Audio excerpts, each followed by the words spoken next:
हर हर महादेव। आज के इस पावन वीडियो में हम जानेंगे 12 जून साल 2026 के शुक्र प्रदोष व्रत का महत्व, इसकी चमत्कारी कथा और मल्लिका अर्जुन ज्योतिर्लिंग की महिमा, नवग्रह कथा और अंत में भगवान शिव की कृपा प्राप्त करने का सरल उपाय। तो वीडियो को अंत तक जरूर देखें, क्योंकि आज बताई गई जानकारी आपके जीवन के दुखों को दूर करने और मनोकामनाओं की पूर्ति में सहायक हो सकती है। श्री शिवाय नमस्तुभ्यम। हिंदू पंचांग के अनुसार जब त्रयोदशी तिथि शुक्रवार के दिन पड़ती है, तब उसे शुक्र प्रदोष व्रत कहा जाता है। शास्त्रों में बताया गया है, इस दिन भगवान शिव और माता पार्वती की पूजा करने से व्यक्ति के जीवन कष्ट, रोग, आर्थिक परेशानियां और वैवाहिक बाधाएं दूर होती हैं। मान्यताओं के अनुसार प्रदोष काल में भगवान शिव कैलाश पर्वत पर नृत्य करते हैं और सभी देवता उनकी आराधना करते हैं। जो भक्त इस समय श्रद्धा से पूजा करता है, उसकी मनोकामनाएं शीघ्र पूर्ण होती हैं। प्राचीन समय में एक नगर में एक अत्यंत धनवान व्यापारी रहा करता था। उसका एक पुत्र था जो बहुत बुद्धिमान और गुणवान था। जब पुत्र योग्य हुआ तो उसका विवाह एक सुंदर और संस्कारी कन्या से कर दिया गया। विवाह के कुछ समय बाद ज्योतिषियों ने भविष्यवाणी की कि युवक पर शुक्र ग्रह का गंभीर दोष है। यदि समय रहते उपाय न किया गया तो उसके जीवन में अनेक कष्टों का सामना करना पड़ेगा। परिवार में इस बात को लेकर गंभीरता से रहा नहीं गया। कुछ समय बाद परिस्थितियां बदलने लगी, व्यापार में हानि होने लगी, परिवार में कलह बढ़ने लगा और युवक को अनेक समस्याओं का सामना भी करना पड़ा। एक दिन वह अपनी पत्नी को विदा कराकर घर लौट रहा था। रास्ते में उसे अनेक कठिनाइयों का सामना करना पड़ा।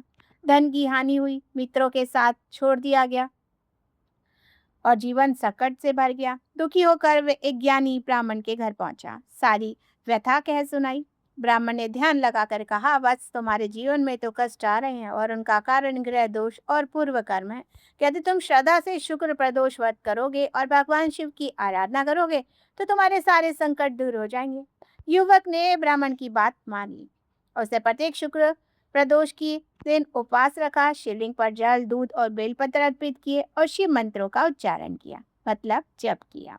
कुछ ही समय में उसके जीवन में चमत्कारी परिवर्तन आने लगे। व्यापार फिर से चल पड़ा, परिवार में सुख समृद्धि लौट आई और सभी संकट समाप्त हो गए। तब से ये मान्यता प्रचलित है कि शुक्र प्रदोष व्रत करने से ग्रह दोष, आर्थिक संकट और वैवाहिक समस्याएं दूर होती हैं तथा भगवान शिव की विशेष कृपा के पात्र भी बनते हैं। भगवान शिव के 12 ज्योतिर्लिंगों में से एक है मल्लिकार्जुन ज्योतिर्लिंग, जो आंध्र प्रदेश के श्रीचल पर्वत पर स्थित है।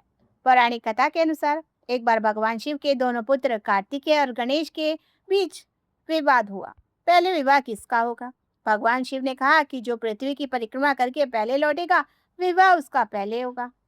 कार्तिकेय अपने वाहन मोर पर बैठकर पृथ्वी की परिक्रमा के लिए निकल पड़े, लेकिन गणेश जी ने अपने माता पिता शिव और पार्वती की 7 बार परिक्रमा कर दी और कहा, मेरे लिए माता पिता ही संपूर्ण संसार है।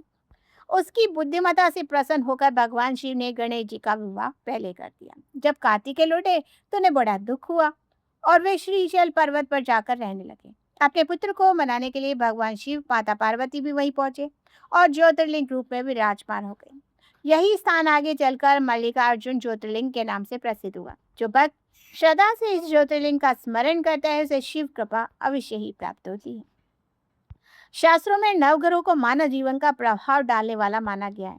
एक बार एक भाई और बहन अत्यंत दुखी थे। उनके जीवन में लगातार बाधाएं आ रही थी। एक संत ने उन्हें सलाह दी कि वे भगवान शिव की पूजा करें, नवग्रहों का सम्मान करें और प्रदोष व्रत का पालन करें। दोनों ने श्रद्धा से व्रत किया, शिव कथा सुनी, नगरों की आराधना की। कुछ समय बाद उनके जीवन के सभी कष्ट दूर होने लगे। और यह कथा हमें सिखाती है कि जब मनुष्य सच्चे मन से भगवान की शरण में जाता है तो ग्रहों का दुष्प्रभाव भी कम होने लगता है। चलिए जानते हैं प्रदोष व्रत की पूजा विधि के बारे में। सबसे पहले स्नान करना है, व्रत का संकल्प लेना है, भगवान शिव और माता पार्वती का ध्यान करना है, शिवलिंग पर दूध, जल, गंगा जल, बेलपत्र अर्पित करना है, ओम नमः शिवाय मंत्र का जप करना है। प्रदोष काल में दीपक जलाकर शिव आरती करें और जरूरतमंद लोगों को दान करें। तो प्रिय मित्रों, शुक्र प्रदोष व्रत भगवान शिव की कृपा प्राप्त करने का अत्यंत प्रभावशाली व्रत माना जाता है। जो भक्त श्रद्धा, विश्वास और भक्ति के साथ इस व्रत का पालन करते हैं, उनके जीवन के दुख, दरिद्र और बाधाएं दूर होती हैं, सुख समृद्धि का आगमन होता है। तो कमेंट में लिख दीजिए हर हर महादेव। वीडियो पसंद आए तो लाइक कीजिएगा, शेयर कीजिएगा, चैनल को सब्सक्राइब करना ना भूलिएगा। श्री शिवाय नमस्तुभ्यं। फिर मिलती हूँ ऐसी महत्वपूर्ण कथा कहानियों के साथ, महत्वपूर्ण जानकारी के साथ। तब तक के लिए जय जय श्री राधे।